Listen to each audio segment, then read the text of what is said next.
I was 14 when I heard the words that changed everything between my dad and me. We were at my brother Noah's baseball game. Noah was 16, the star pitcher, the golden child who could do no wrong. I played soccer, but my dad never showed up to my games. There was always an excuse.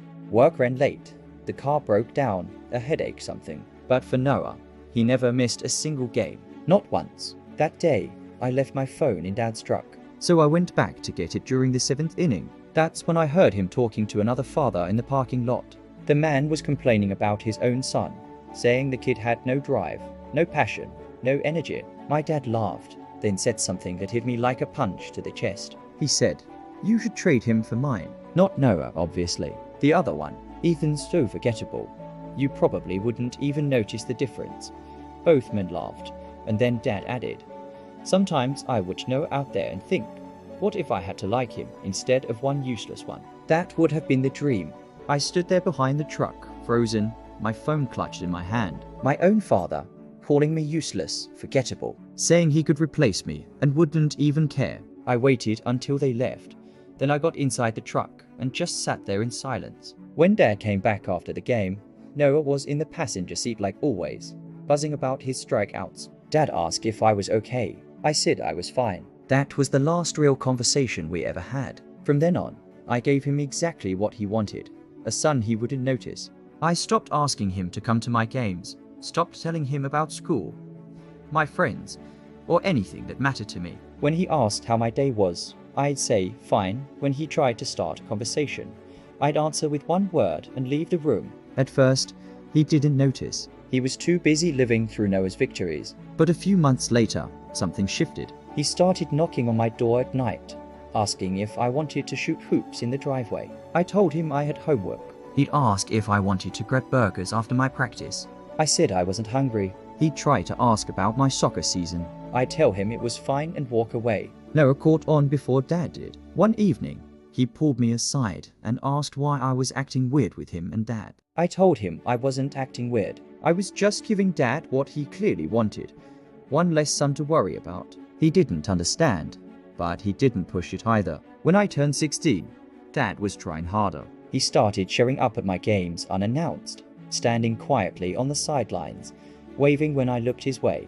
But when I saw him there, I felt nothing. Not anger, not pride, not even relief, just emptiness. After the game, he'd come up to me, trying to make small talk. I'd thank him, like you'd thank a neighbor for helping move a box. No warmth, no connection. He was trying to have a relationship with a wall. The breaking point came last month at Noah's graduation party. Dad stood up to give a toast. He talked about how proud he was of his family, of both his sons. He looked straight at me and said, "Ethan, I know I haven't always been there for you the way I should have been.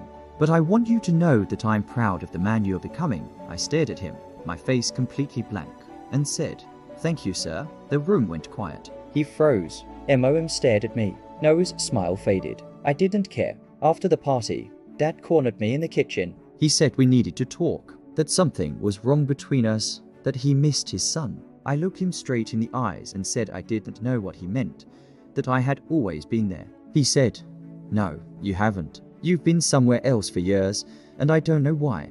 I almost told him. I almost threw those words from the parking lot right back in his face. But then I realized something. He didn't deserve to know. He got exactly what he wanted. A son so forgettable he could live under the same roof and never even notice him. I just said, "I'm sorry you feel that way," and walked out. Now he slips notes under my door. He sends me texts asking if I want to hang out, if I'll go to a game with him. I always answer politely, maybe next time. There's never a next time. Noah tells me Dad's been crying lately, that he doesn't understand what he did wrong. And that's the point. He never will, because I'll never tell him. There are words you can't unhear, and once they're said, they rot in your chest forever. He wished for another son. Now he has one. Just not the one he expected. A stranger, living in his house. 4 years have passed since that day in the parking lot. 4 years since I heard my dad say he wished he could trade me for another son. Now, a week before I leave for college, the tension in our house feels unbearable. MOM was the first to notice. That morning, we were sitting at the breakfast table, Dad at the head, MOM to his right, and Noah across from me. The same setup as always, the same heavy silence that had become our family's normal. "Ethan," MOM said, setting down her coffee cup. Your father and I were talking. We'd like to throw you a going-away party before you leave. I didn't look up from my plate. That's not necessary. Of course it is. Dad jumped in, his voice too cheerful to forced. It's not every day a son goes off to college. We want to make it special. I looked up for the first time that morning. Thanks for the thought, sir, but I'd rather keep it low-key. His jaw tightened. I knew he hated when I called him sir. He hated it because it reminded him of exactly what we were now. Nothing. Come on, Ethan. Noah started, but I cut him off. I still need to finish packing. Excuse me.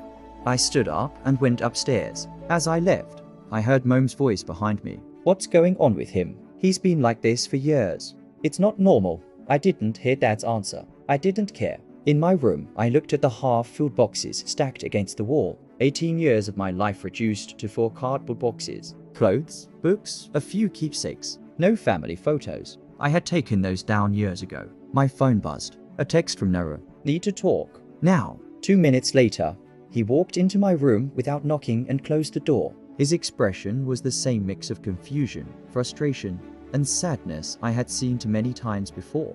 Dad's falling apart. Mom thinks he's depressed. He cries almost every night. I shrugged. I'm sorry for him. No, you're not. That's the problem.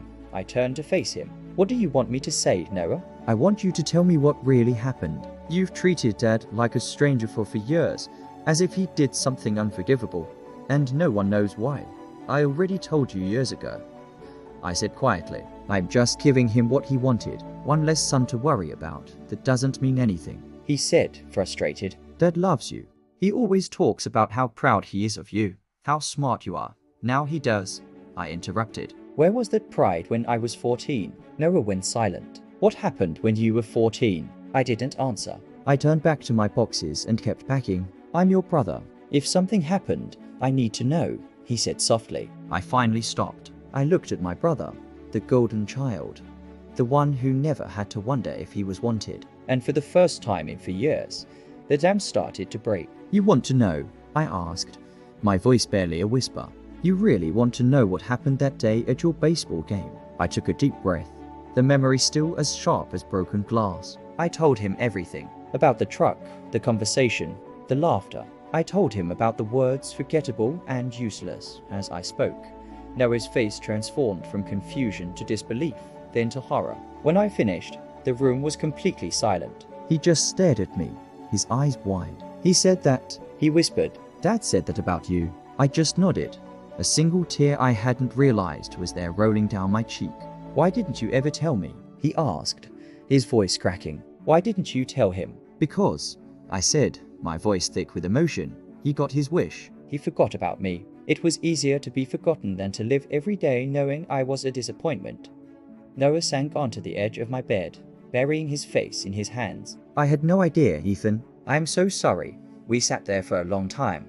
The silence no longer heavy with tension, but filled with a shared, heartbreaking understanding. For the first time, my brother saw me. Not as the weird, distant kid, but as the brother who had been carrying a wound no one else could see. And in that moment, I knew that before I left, things had to change. But I had no idea how to even begin to heal a 4-year-old wound that had defined my entire world.